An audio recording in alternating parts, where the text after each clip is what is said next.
So hello students, यहाँ पर हम लोग देखेंगे बेसिक मैथ का एक महत्वपूर्ण कॉन्सेप्ट। जैसा कि तुम्हारे सामने प्रश्न है दिख रहा है, इन प्रश्नों को हम लोग आखिर हल कैसे करते हैं।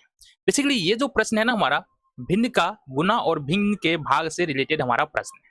देखो सिंपली यहाँ पर जो प्रश्न है वो क्या है, यहाँ पर हमारा अंश भी एक भिन्न है और हमारा हर भी एक भिन्न है।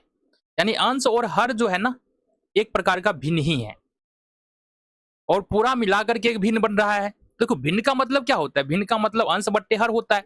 एक्स यहाँ पर अंश है और यहाँ पर वाई एक हर है। नहीं, यहाँ पर जो हमारे पास जो प्रश्न दिया हुआ है, यहाँ पर एक्स के जगह पर भी एक पूरा पूरा फ्रैक्शन है और वाई के जगह पर भी पूरा पूरा फ्रैक्शन है। तो कैसे सॉल्व करते हैं, इसको समझने के लिए थोड़ा सा हमको समझना पड़ेगा। आओ देख लेते हैं। सबसे पहले कुछ बातों को तुम समझो।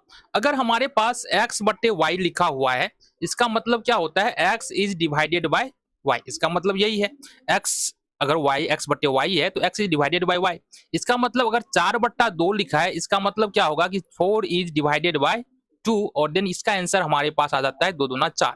तो डायरेक्टली हम ऐसे भी बना देते हैं 2 दूनी 4। अगर ये बातें अब तुमको अगर समझ में आ गई है तो आओ हम बात करते हैं कि इस प्रश्न को हम लोग कैसे हल करते हैं इजिली। ठीक है जी, आ जाओ।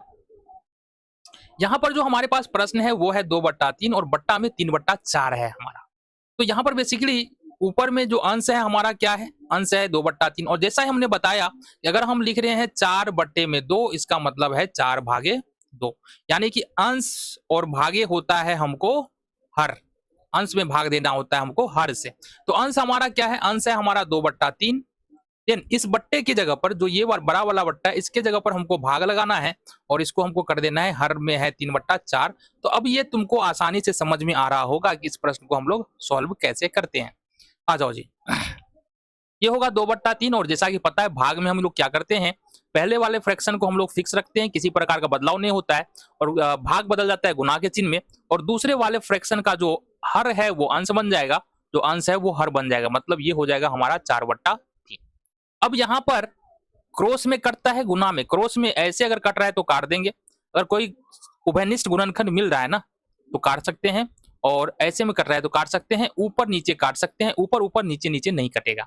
तो यहाँ पर हमारे पास कोई उभयनिष्ठ गुणनखंड नहीं है। इसका मतलब 4 को 2 से गुना करो तो ये 8 हो जाएगा और 3 को 3 से गुना करो तो ये 9 हो जाएगा और ये फाइनल हमारा उत्तर हो गया। आगे आ जाओ, अगला प्रश्न को भी देखेंगे। सेम इसी तरह से हमारा हल होगा। कैसे, यहाँ पर पहला फ्रैक्शन जो है वो है 5/6। तो 5/6 को हमने 5/6 लिखा। ये बड़ा वाला फ्रैक्शन है ना, फ्रैक्शन का मतलब क्या है, जब ये बट्टा का मतलब क्या होता है, भाग होता है। तो हम यहाँ पर लगा लेंगे भाग और फिर देन आएगा हमारे पास दूसरा फ्रैक्शन यानी हर में जो है वो आएगा 3/4।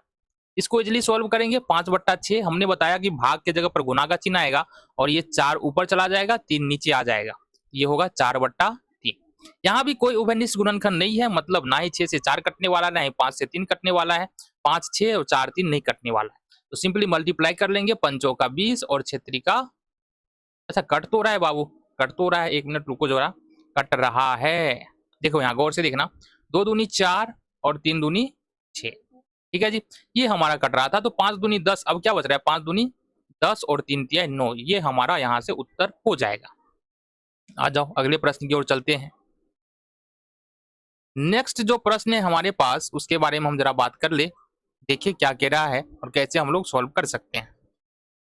आ जाओ, यहाँ पर जो तीसरे नंबर का प्रश्न है वहां पर सेम उसी तरह से हमको बनाना है जैसे कि पहले का क्वेश्चन हमने किया है। तो यहाँ पर जो प्रश्न है वो है हमारे अंश में, अंश में कितना है, 4/5 है तो 4/5 हो जाएगा।